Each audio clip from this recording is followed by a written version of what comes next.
everyone, and welcome to another episode of Community. I'm in real life today. This is so fun. I have my friend Evie here, and long awaited to have her on the podcast. I was on her podcast a few months ago where we got to talk about all things magic of high vibe women and the social snippet. So Evie, I'm so excited to have you here. Welcome to the show. Thank you so much for having me. I'm super pumped to be here. Yay. And it's so great that we get to do this in person because we're like, you don't live in Waterloo, but we're like little neighbors. We are little neighbors. Yeah, it was a nice drive, nice country drive this morning. Yay. And it's so nice because you're one of the people you're an original high vibe woman. You've been kind of with us kind of from the beginning. So it's been so cool to see your evolution and your journey, your growth kind of over these last few years. So tell us a little bit about you, your business, and how you got to where you are today. Yeah, so I started my business 3 years ago, 3.5 probably now. And I started when I was on maternity leave with my second baby. So right out of high school, I went right into banking, started at BMO, went to a credit union, got married, did all the things. And I just figured that was all I was going to do. Yeah. That was it. I was going to retire in banking. But then I started having kids.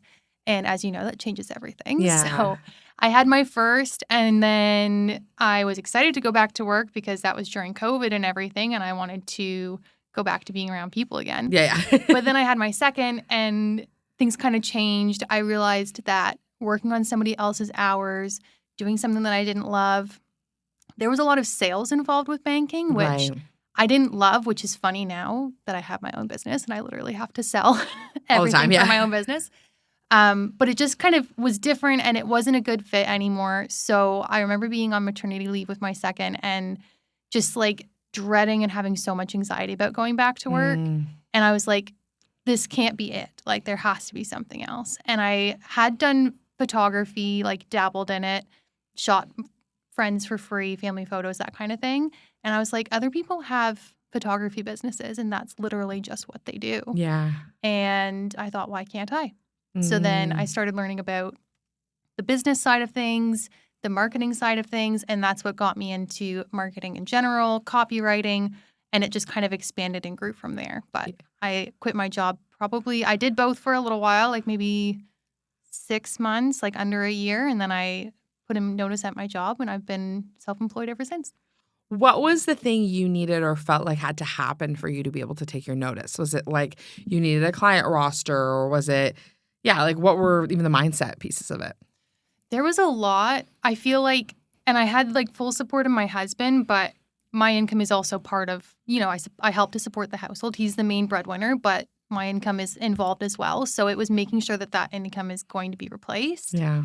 And it kind of got to a point where I couldn't book another client. I was booking client calls on my lunch break at work. Right. I was only working 20 hours at the credit union, but I was still booking stuff when I was on my lunch break. I was working on my breaks. I was working every morning, working every night after the kids went to bed. And it just got so much that it's like, if this is really going to take off, I need to commit to giving it the time that it deserves. Yeah. And the time that I know is going to make it grow. Yeah, it's such a tough balance. I remember that season too, because it's like such a tough balance of like you're all in. It's like so exciting. It's like you can't unsee it. You probably hate what you're doing in your day to day because you're just kind of like over it. I know when I'm over something, I'm just like over it, and I'm like need this to be done yesterday. And then also you have like this like big potential, this big vision for something more. Curious for you, like, how do you split your time now with photography and copywriting? Like, is it meant to be kind of a combination? And like, why these two avenues? I keep trying to let go of the photography. I think you and I have had this conversation before, or me and Maria, but then it kind of comes back differently. Like, there's like clients that I love to work with. There's projects that I'm super excited about, and then I just can't let it go. So I think it's mostly 50-50 right now. Sometimes it is leaning more to the copywriting side, but it's like a balance that I really enjoy. And I've even got like video campaigns going in there now. So it's kind of becoming like this media and marketing as a whole, which I'm really, really loving. Yeah, I love that. Well, especially because I think photography by itself is like very hard. I think about this as like a bit of an unscalable business, right? Like as a photographer who needs to be the photographer, right? Mm-hmm. Like, unless you have like underlings or like people who are other photographers or someone who's doing your editing or like, which I'm sure that can scale up to that point, but it's either your price increases or like, because you can't be in multiple places at once. Exactly. Yeah. And I think that was part of it too that motivated me to go into copywriting as well, was I was kind of being stuck in some of the same situations I had been with my job at the bank, where a kid would get sick the night before a photo shoot. I no longer have a babysitter because I can't send a sick kid to a babysitter. And just like the guilt and anxiety around that kept coming up. So I have very much pared back on the photography, but again, I couldn't let it go completely. Yeah. Fair, especially if you love it. Yeah. So let's talk about marketing a little bit more, because I know, Evie, for you, a big piece of something you're passionate about is more of like this ethical marketing and people doing it in ways that really are like respectful to like the end user and all of that. Mm-hmm. Tell me about what you're seeing right now in the way that people are marketing online. I'm seeing a lot of like almost fear-mongering, pain point poking, making people feel bad about not making purchases instead of making them feel empowered to make the purchase. And a lot of it's from my own experience when I was like starting my own business, and you're, figuring out how people are giving you these freebies or doing these workshops and then going into like a really high pressure sales thing for their offer after. And it's something that works, but I always found that I would just feel really crappy after because I wasn't in a place where I could invest at that point. I was just starting out, or I was on maternity leave or whatever. And I found that really hard and kind of discouraging. So I kind of made a promise to myself and on behalf of my clients that I work with that I don't want to make people feel that way. I want people to feel good when they're buying something from you. I want them to feel like they're making the right decision. And if they don't buy from you, keeping that relationship still intact is important, because those people could refer people to you. Totally. They're going to speak your name because you treated them really well. You didn't make them feel crappy for not buying from you. And so that's something that's always been really important to me. Yeah. No, I definitely see that online, especially, right? Because I feel like in person, you might get a little less of that because there is a little bit more of that like personal relationship, right? So people are probably like less gross, or I don't have a lot of weird in-person sales experiences. Like I'm buying a car right now and like some things come up and I'm kind of like, literally one woman was like, what can I do to get your business today? And I was like, nothing. Like I was like, I'm not making a choice today. So like we'll just be on the same page here. She's like, sorry, I have to ask. I'm like, I get you were trained to do that. I'm not like, knocking you for it. Just I'm not buying today. But online it's the Wild West, right? You don't know people, like, even with us, with High Five Women, like people buy from us almost every day and we have no idea who they are, right? So there's a lot of opportunity there, more than probably ever before. But at the same time, it lets people like, lower their barriers of like what they're, doing and what's appropriate, I think. Mm-hmm. Yeah. And I've seen I've seen posts where if you don't buy from somebody and then they'll post something kind of using the words that you said of your reason why. Yeah. I've had that happen to me and it feels really, really gross. Yeah. And it's like, okay, now I'm never referring to you. I'm never going to work with you. Yeah. So yeah, I think it's just the overall experience of people buying from you and like building the trust, which you guys have done with High Vibe Women. You've built the trust, you've built the community. Like people leave, and even if people can't come to your events, they talk about them, they share them. Like it's just building that kind of community aspect and the trust and not making it feel gross. Yeah, fair. Well, it's actually so interesting because like we've had so many different experiences, obviously, over the years of being in masterminds, coaching in masterminds, being sold to, like all the things, right?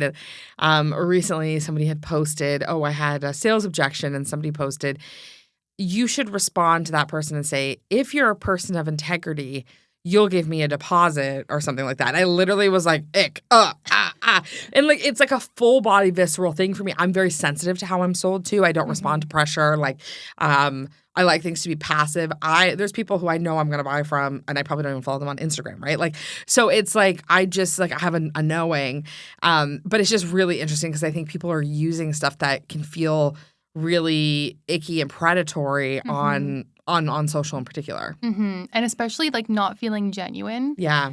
I always think when I think of selling experiences, Dan and I bought like a timeshare holiday thing. So we went away with the kids and we had to sit through a timeshare presentation, and it was in Mexico. And you bought it? No, we didn't. Okay. Because it was such a mess. Okay. But like, it was interesting to me kind of the tactics that they used, and some of them made sense. So they make you go for breakfast with the first guy, and he kind of warms you up and gets to know you. What are the trips that you like to take? What trips do you have coming up? What's important to you for vacations? Like that kind of thing. at that time we were planning our trip to Portugal. So like we talked about that. So I'm thinking he's going to sell us something in Portugal. That's what he's going to do. That would be the smart thing. Yeah. Then they take you up and they show you the view of the room. And this is the room you get upgraded to if you buy it today and da-da-da. And they're kind of like taking it up a notch. And then you go to the sales floor where you meet with like the big guys, the bosses. And the first one kind of gives you like the medium sales pitch, the medium pressure, and it's like the highest price. And then the second one comes in and they give you the lower price, but like the pressure is more on. And then the last guy, Dan and I are both in sales, and this last guy, we like our jaws dropped at some of the things he said. He was like, I think Dan was trying to be nice. He's like, your team's all wonderful. You're a nice guy. And he's like, when I go to the grocery store and I try to buy groceries, I don't get them for free because I'm a nice guy. And we're like, what? What are you saying? And it was like they didn't bring up anything that we had said that we wanted. Yeah. They didn't, like, that guy was great. The guy who got to know us, if he was selling to us the whole time, we maybe would have bought something. But it's like they just went so hard that it was just like an instant no, this is not happening. Yeah. It's so interesting because I think that speaks to how different people like to be sold to in different ways, right? Like, I like sales to feel so natural because I'm a natural seller. So it's like, I don't apply pressure. Like, even somebody the other day, they were like, I like, you sent me a quote and you never sent me like a follow-up email. I'm like, I probably should have sent you a follow. That was my bad. Like, I probably should have sent you a follow-up email. But at the same time, I was like, if you remember that I exist, you'll just buy. And that's the way I'm hoping that we can work this out. Like, I don't apply a ton of pressure. For you, what would you say to someone who's maybe newer in business and listening to this and they're like, well, I'm still trying to figure out like my own selling style. I'm trying to figure out like how to show up, how to remain in that authenticity. I would say, like, always do a gut check. And, like, different people, like you said, different people have different comfort with selling or with being sold to. And I think finding that balance for yourself, like I have one client, we do launches every 8 weeks or so. And, like, she's okay with going a little bit harder with the selling. Yeah. And, like, it's not gross, but, like, we make sure that we're kind of covering all of, like, the psychological triggers that people need in order to buy and that kind of thing. And she's okay with that, and her audience is okay with that. Yeah. Her audience responds well to that. So it's kind of like figuring out what's your gut check of what are you comfortable with, but then also testing it with your audience to see what are they comfortable with as well, and experimenting a little bit. Yeah. Have you ever had an experiment like go wrong? Like, have you ever tried to play with the line of it a little bit, or like, because I actually didn't think that's part of it, like seeing like what people respond well to and what people don't respond well to. I wouldn't say that I've had one that's gone wrong. I did have one client that I was working with, and I had written the emails, and it was for an evergreen course, so it never closed. There was no doors closing or anything like that. But she wanted to put in it that doors were closing. And I said, are doors closing? And she said, well, no. But my coach says I need to make sure that these emails have urgency in them. And I was like, I understand that, but if the doors aren't actually closing and somebody goes in tomorrow after the doors close to go enter and buy this course and they see it's there, that's going to break a ton of trust. Yeah, totally. Not only with that person, but then they're going to tell their friends. And it's like, that was just, again, something we ended up, breaking it off. It was a mutual thing. Like, it wasn't working out. So we didn't end up finishing the project together because of that. But I just think it's something to be aware of. And it's like, just be honest. Like, there can be urgency, but make it honest. Yeah, 100%. Like, doors are closing. You have so many tickets for High Vibe Women that you can sell, and you're open about that, and that's okay because that's adding that urgency, but it's legitimate. No, 100%. Even for us with Sold Out, it's this year is the first year ever where we're like really quite far along. Like right now, you and I are recording, it's mid-June. We're at like 165 of the 200 tickets. This is the first time ever we have the capacity to go to 215 if we need to, but 200 is like the number that we'd like, but like we could go to 215. And Maria and I talk about it literally constantly of like, at 200, do we say sold out and then open it back up? Or do we go to 215 and 215s are sold out, but 200's like that's sold out to us in our mind. Like, we're like, because we're so ethical about it, like like no other business owners I don't think are sitting there being like, what will people think? But I don't like, because it happens every year, we like, sell out, we stop like selling tickets and people DM us being like, oh, I'm like, I'd love a ticket. And then I have to tell them. if I say, oh, actually, we have these like secret tickets, I'm training them to think we always have secret tickets or that they can ask us every time. And so I think that's the other thing too, is that I know you know this better than me, and maybe you could speak to this, that there is an element of like when you're communicating with your audience, I think in copy, you are teaching them how to buy from you, right? Like, and what to expect from you over and over again. Yeah, exactly. And there's pieces in marketing, like even with, let's say your welcome sequence for your email list. Like I always say with the first email to have some sort of engagement on it. You're having them make like a micro commitment. It can be a poll. It can be replying to the email. It can be something so simple, not buying from you, but just getting them to take an action and engage and make that micro commitment so that down the road, they've already taken that first little baby step with you. They're ready to take that bigger step. Yep. Yeah, 100%. What would you say for people who, like, you know, how important do you think a welcome sequence is? Why I say that is because I think people really focus on sales sequences, right? And I just had my friend Cheryl on the podcast, and we talked a lot about how people really focus on, you know, sales, but don't always focus on value. And I think welcome sequences are such a great way to, you know, get in people's inboxes, let them learn about you. How important do you think they are? I think they're just as important as the sales sequences, because the thing is, if you're only sending sales sequences, you're only selling to your audience, which means they know when you're in their inbox, you're just selling to them. And that's not a fun relationship to be in. You want to make sure that you're nurturing them, you're welcoming them to the space, you're telling them what's available to them. So even with a welcome sequence, I say like the first one, you don't really want to talk about yourself. I think the instinct is to talk about yourself and introduce yourself. But really, you want to make it about your audience. So welcome them in, let them know that they're in the right spot. Kind of describe like where they usually are. So think of your ideal client. Where are they usually at when they're coming into your world? And just letting them know that you understand where they're at right now. Love that. Then in the second one, then you can talk about yourself and kind of dive into who you are, what you do. Don't make any offers. Don't try and sell to them yet, because we're still just building that relationship. And then the third one is where you can talk about your offers, but not make it like a hard sell. Because again, we want to build that relationship first and not just make them feel like we're selling to them all the time. So I would say like if you have freebies you can share, if you have a podcast you can share, if there's like your favorite book, like just any kind of value that you can give them to kind of solidify that relationship. And then doing nurturing emails in between. So even the retainer client that I have, where we do the launches every 8 weeks, in between those launches, we're still sending emails and we're making them nurturing. We're making them light. We're like connecting with her audience so that when we have something to sell, it's not like we've come out of the bushes. Yes, saying, here's my thing, buy my stuff. What would you say is the appropriate, and I know this is like one of those like questions that doesn't really have an answer, so just want your perspective. What do you think is the appropriate amount someone should email a list every week? I think it depends on your list, honestly. There's people who email every day. Yeah. I do weekly. I feel like that's like a nice point because, again, you want to stay top of mind. You want to keep the relationship nurtured. You want to kind of keep in touch with them. I feel like monthly is a bit too spaced out because then they might feel like they're kind of forgetting you and then they're like, oh, hey, you're in my inbox. You want to be like that constant friend in their inbox. Yeah. Yeah. What do you think of, because I know for you, you do a lot of like one-off work, right? Like you may photograph somebody or maybe you'll do a website copy or whatever. How do you keep your clients kind of engaged? I would say I do. So, for example, with website copy. Yeah. I'm writing the website copy before there's any design or before it's implemented on the website. It's usually going to be a few months until that is actually launched and used. So I always make sure that I'm like checking and saying, how's the design going? Yeah. How is the process going? I can't wait, like so excited to see it. Make sure you share it with me so I can share it and like celebrate you and that kind of thing.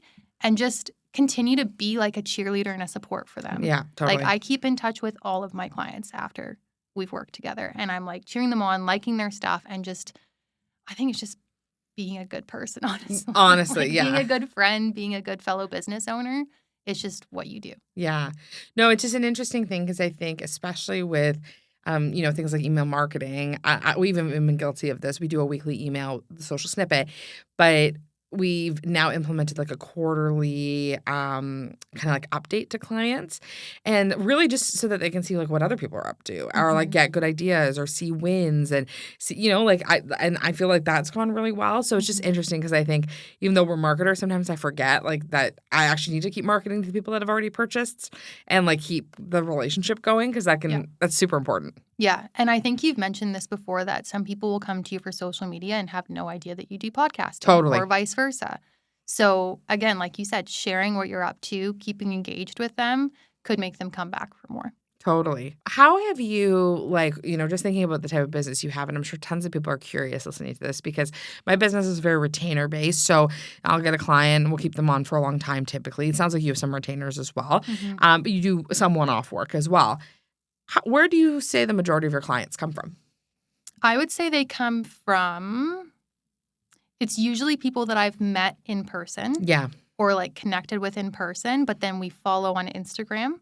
And then I continue to nurture the relationship there. And then I usually share on my Instagram, like on my stories, what my availability is coming up. And then they'll like start the conversation and we'll go from there. Yeah.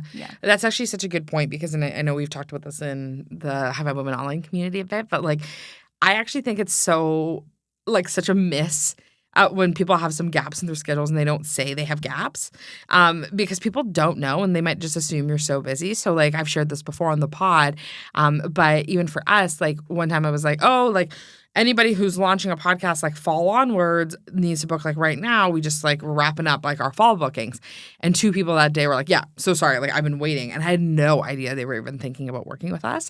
So you have no idea who's waiting in the wings. And so it's a good idea to just be like really open about like what your availability is. Yeah, exactly. And something else that I like to do is if somebody's come onto my Instagram or followed me, I think of that as they've already taken the first step. Yeah. Not that they're going to buy from me, but people think like, oh, they followed me. I'm going to wait for them to DM me before I make this connection with them.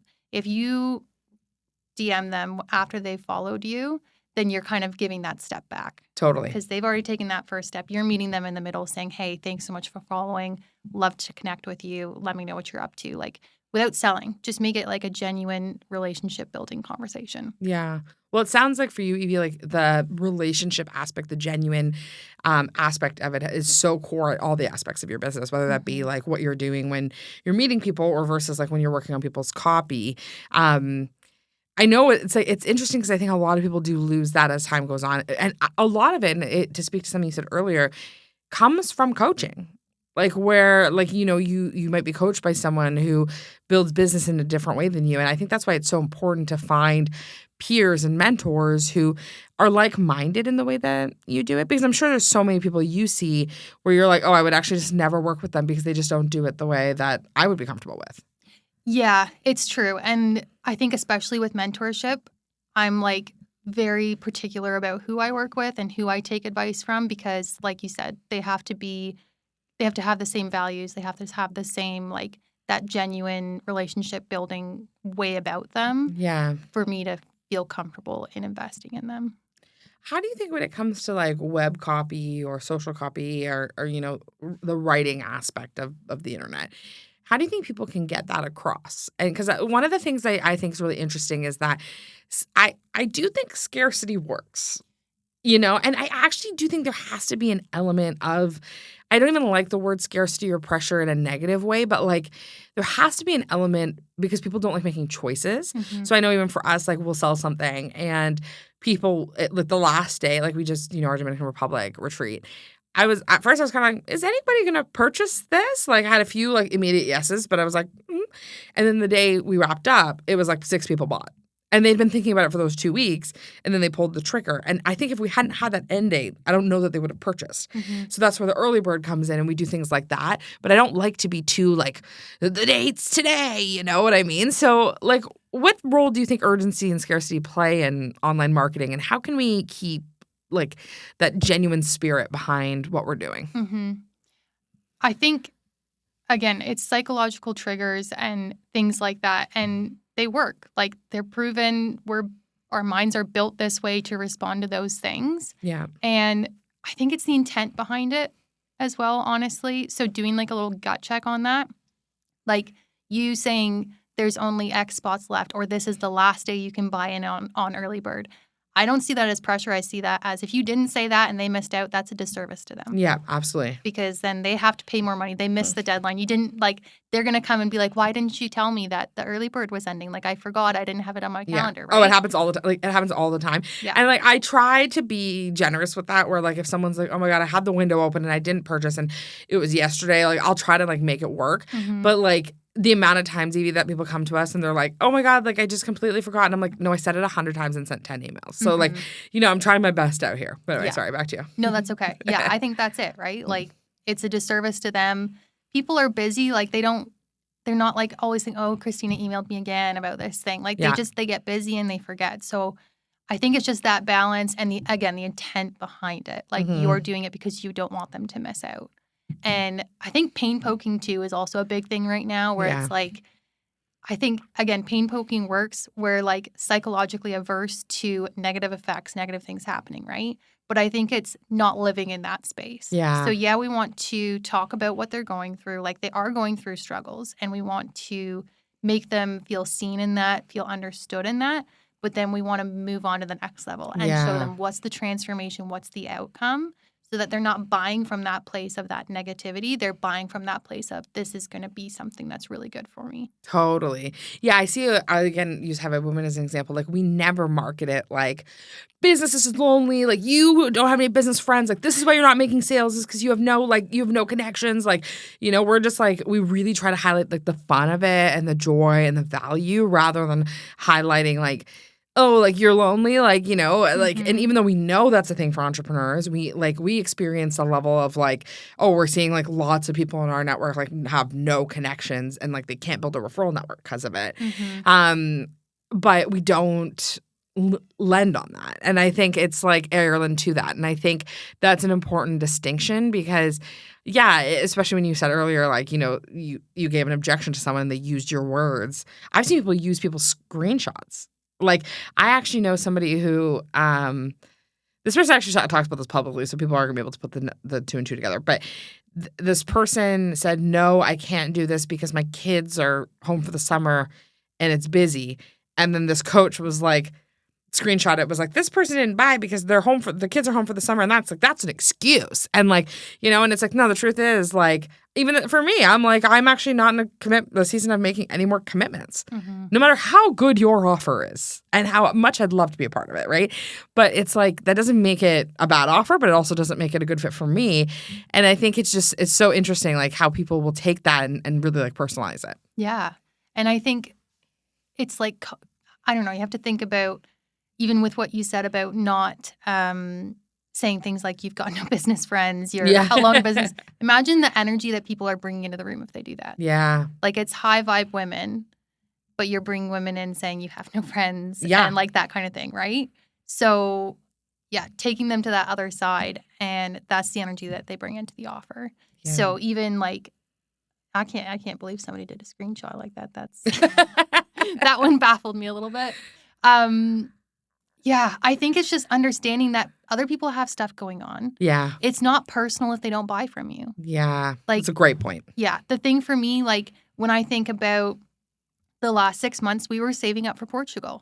So like, yeah, investing in my business wasn't really a priority. Yeah. Because this trip to Portugal was what was on my list of things to save up for and things to invest in. And that was what was important to me.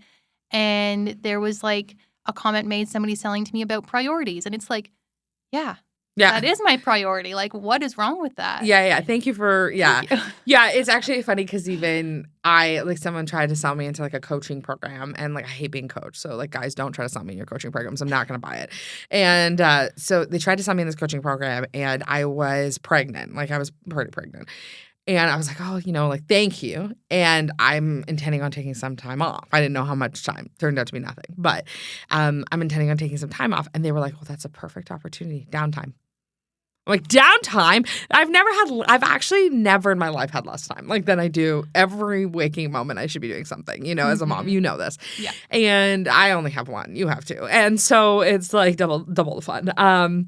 But with that, it's like immediately I was like, gross. Yes. You know, where it's like, or my favorite one, you're going to actually die. I think this is so funny. We've talked about this on the podcast before, but we one time were pitched by this man who helped grow agencies. He was like, I'm going to help you grow your agency. We're like, amazing. He's like, I take agencies at $500K. I bring them to $5 million. We're like, that is the perfect path. Like, thank you so much. We meet on the phone. I think I did 3 discovery calls with him. I could never figure out what the price was. Like, I would ask, he couldn't tell me. Because we were also, like, not in a season of investing a ton. We're also building up High Five Women, which at that point, that made no money. So, like, we were trying to figure out, like, kind of where to put money. Anyway, so this man's like, okay, $30K. On our last call, he goes, it's $30K. I'm like, okay, $30K. That's not like a crazy amount of money for what you're trying to do. Do you have any case studies? Like, or like, could I talk to some of your clients? Really was not into that. And at the end I said, you know what? It's October. Let us finish this year off, come back in January with fresh eyes on this. And he basically was like, can you afford to be in the same spot you are now? Like in January. And I was like, actually, yeah, like I can afford it. But like, you know, and immediately I was like, oh, this gave me a weird feeling. At the same time, this person was also getting kind of like a social media quote from us. And it turned out to be kind of like even keel, like on what they wanted versus like what we were going to do. So at the time, and guys, listen to my episode with Stacey about trades. This would have been like catastrophic, but we were going to trade for it. Like he was going to coach us. There was a mastermind, like all this stuff. We were going to do his social on his podcast. Anyway, the long and the short of it is he basically told us like, no, that's not a priority to me right now. And I was like, well, if this isn't a priority to you, why would this be a priority to me? Turned out this whole thing was a scam. Like he had never coached anybody. Like there was no coaching. There was like a done for you part of it. A friend of mine invested in that. Also a huge scam. These people were all like in the Philippines working for free, hoping for a big break. Like it was insane. It was like an insane like whole house of cards. And Maria and I were kind of into it at the beginning. Like, we were kind of like, $30K, like, it's not the most amount of money we've spent on something. Like, let's do it. But it was just such an example of, like, that gut feeling. Mm-hmm. And, like, him saying to me, like, this was the thing that, like, totally I was like, snip, was, like, him saying to me, can you afford to be in that same spot? I was like, you're looking down on the spot I'm in, which actually, like, statistically is better than, like, most female-owned businesses. Mm-hmm. But 2, I'm like, you're applying a level of pressure that I'm just not comfortable with. So what are you going to be like as a coach? And I think it's just so interesting that like we need to look at those cues of that sleaziness or those things that when people sell, like, you know, someone telling you like, oh, Portugal's not a priority or like, what are your business priorities? Like even you, like I'm always like trying to get you to go everywhere. I'm like messaging Evie all the time. I like one day. Yeah, I'm trying to get a direct line to Evie's husband. I think I have a hookup. I have a hookup that could hook me up, our girl Serena, but I'm not going to take it. Where I could be like, can Evie come out and play? But when you're like, no, I have a family trip, I'm like, that's so great. Like, that's actually like why we're building all of this is like for a legacy for our family. Like, it's so amazing that you get to make those memories. Like, I love that for you. And when you're here, when you're ready, we're right here. Like, and we're so excited for you, right? So I think it's like really about finding those people because like it can be so scary out there. And I know I felt that scarcity pressure of like, I need this. So like, should I do something that feels weird to do it? And now I have a lot more discernment. But at the beginning, you don't. Yeah, exactly. And that just sounds like a bit predatory. Oh, yes. Like what? Like that version of selling just always, like you said, it feels like they're looking down on you. Like they're like poo-pooing on where you're at and what you're doing. And it's like, that's not fun for anybody. Well, and now we're in a season, which is like the best, is that like we're in a season where now we're being like mentored a lot by like 8-figure entrepreneurs, right? Mm-hmm. And there is nobody, it's like that saying of like no one who's doing less than you is like looking down on you kind of, or more than you is looking down on you. I actually see that so much more with mentorship at that level because these people are like, I actually know what you did to get there. Mm-hmm. And here are some tweaks. And it's usually like way cheaper than anything you'll find online. And like people are just so happy to like give their energy and their input because they just want to help you get to the next level. And there is no shame. And I think the online selling, I have been like a victim, I'll tell you, to people selling from a place of shame and like shaming us in the way we grow our business. Mm-hmm. And then later we look and it's like a total house of cards. Yeah. Yeah. And I think like when you experience these things, you become more sensitive to it as well. Yeah. So now it's like, now there are buying situations where I will literally buy from somebody because they sold to me in a way that felt good to me. Yeah. And good to them. Like, you know, if the money's there, if it's a good investment as well. But that's an incentive for me to buy from somebody is if it was a good buying experience and a good selling experience. And it's like we love to buy from people we know, like, and trust, right? Which is Mm-hmm. like where, one of my last questions for you is like you're talking a lot about in person. I know High Vibe Women's part of that community for you, but like, you go to a lot of in person events. And I don't find you to be slimy, like at the 0%. So it's like you're not going around the room being like, you need a copywriter, like, oh, you need some photos. And we've worked with you. You've done a bunch of our High Vibe Women copy. What is your strategy when you're in person for seeing ROI? And how fast does that come for you? Mm-hmm. I think it's that I have no strategy. Yeah. Honestly. Mood, same. I think, so when I first started my business, it was when you were early on with High Vibe Women. And I remember going to a couple of local groups and local things and getting that slimy feeling of like you meet somebody, they're shoving a business card in your hand, like just having that feeling. And I'm like, is this how I'm supposed to grow my business? Is to like go to these places and feel like blah, like I don't want to be here. And sorry to interrupt, but your husband owns is it construction or is it like? He's in sales, actually. In sales. Okay. Yes. So he probably experiences some of this too. Oh, big time. Yeah, big time. Especially, he's in the propane industry now. Yeah. But he was in the pet industry, and he found it so much more in the pet industry. Like what? going These to people, trade shows and stuff. With the doggies? Yeah. Well, with the doggy treats. Yeah, the doggy treats. Yeah, fair enough. The doggy treats and all that stuff. Like, it was just like, who can buy the biggest dinner? Who can buy the most rounds of drinks? Like, that's what it was kind of like. Now he's in propane. He works with farmers and, like, loves it. But totally different ball game. Yeah. But, yeah. And then I remember, like, I think you had hosted a co-working thing in Cambridge. And I was still, where was I? My kids were still so little. I was still on maternity leave. And I had my mom come babysit. And I was like, this feels like a good fit. And I went. And it was like, is this what other business owners are actually like? Like, Aww. This is, like, so nice. And then, like, I got to know you and Maria. And then you started the full day events. And it just kind of, like, went from there. And now it's, like, I'm super picky about what in-person stuff I go to because there's such a high standard now between High Vibe Women and, like, some of the other great events I've been to. It's like that's the standard now. And you just, like, kind of know what rooms you belong in, what rooms you don't. Yeah. And every room has something to offer. But yeah, anyway, to answer your question, I don't go in with a strategy. Yeah. I just go in thinking, like, if I can connect with somebody new today, that would be a win for me. Yeah. And, like, it's not going in with, like, I want to get a client from this. I want this. It's going in with the mindset of, I just really want to meet a cool new person today. And that's always kind of how I've gone into it. And I get to meet multiple cool people, which is always fun. And then reconnect with people that I met at some of the first events, which is also awesome. And I think that reconnecting is so important too, because a lot of people will see it and they'll be like, okay, I really want to, meet new people and I need to be in a new room. And I actually think, like, even for us, with Chris and Lori, there was a season where, we've done everything they do, and I actually will continue to because they're the best. But it always feels like home going there. And it actually always new business comes from it because people are like, oh, yeah, you. I forgot about you. And actually, I do want a podcast. Like, perfect. And it makes that connection. And being kind of an OG in a room where you go back over and over again, there is something really nice to that. And then there was actually a season where I kind of was like, oh, I think I actually, like, have really maximized that. And Marina started the Blueprint, and I was like, I think I need a new room. I need a new group of women to be around. And so that's where I leaned in with Crane Cultivate, and that's been really fruitful. But, like, I just trust those urges, but also just know, like, showing up one time at one event, like, is not going to be, like, your golden ticket. It's not going to be your rocket ship for your business. Yeah, exactly. And when I think back to, like, the first event, I remember looking up to, like, you and Maria and, like, Stacey Millard and Carly Ottaway and, like, some of these people.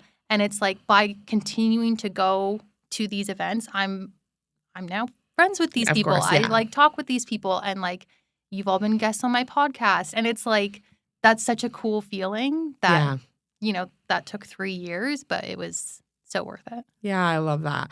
Well, Evie, I could talk to you all day, and you have provided so much value. Like, one from, like, the anti-sleazy marketing stuff. We talked about sales. I think so many good tips here. I'd love for you to tell people where they can get a hold of you and connect with you. I'm always on Instagram, so at Evie Tavares Branding. My DMs are always open. No sleazy sales done in there. No worries. I also have the podcast, The Unfiltered Tea with Evie, that you can find anywhere that you listen to podcasts. Oh, I love it. I will link all that in the show notes, and I'll link our podcast together there as well. Evie, thank you so much.